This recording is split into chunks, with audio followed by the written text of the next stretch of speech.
હાલ ખબરોમાં આગળ વધીએ મહીસાગરની વાત કરવામાં આવે તો જિલ્લામાં સ્થાનિક સ્વરાજની ચૂંટણી માટે ટિકિટ વહેંચણી જાહેર થતાં જ ભાજપમાં આંતરિક અસંતોષ સામે આવ્યો છે। જિલ્લા ભાજપ બક્ષીપંચ મોરચાના ઉપપ્રમુખ રણજીતસિંહ ચંદુભાઈ બારિયાએ ટિકિટ વહેંચણીથી નારાજ થઈ પોતાના પદ પરથી રાજીનામું આપી દીધું છે। તેમણે જણાવ્યું છે કે નવીન ગોધરા તાલુકાની ટિકિટ વહેંચણીમાં પક્ષના મૂળ સિદ્ધાંતોનું પાલન કરવામાં આવ્યું નથી, જેના કારણે તેઓ ભાજપમાં રહેવા ઈચ્છતા નથી। રણજીતસિંહ બારિયાએ પોતાનું રાજીનામું સોશિયલ મીડિયા પર જાહેર કર્યું છે અને ફેસબુક પર વિડીયો પોસ્ટ કરીને પણ અસંતોષ વ્યક્ત કર્યો હતો। તેઓ લાંબા સમયથી પાર્ટીમાં વિવિધ પદ પરથી કાર્યરત રહ્યા હતા, છતાં સતત અવગણના થતી હોવાનો આક્ષેપ કરીને આ પગલું ભર્યું હોવાનું જણાવ્યું છે।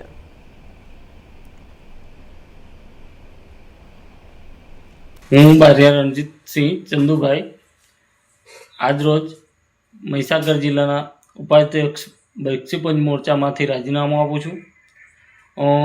મેં મહીસાગર જિલ્લામાં પૂર્વ જવાબદારી તરીકે મંત્રી તરીકે મોરચામાં 3 વર્ષની સેવા આપેલ છે અને આ સિવાય મારા ઘરની અંદર 1992થી મારા ફાધર શ્રી ભારતીય જનતા પાર્ટી સાથે જોડાયેલા હતા અને હું પણ આજીવન ભારતીય જનતા પાર્ટી માટે સમર્પિત હતો।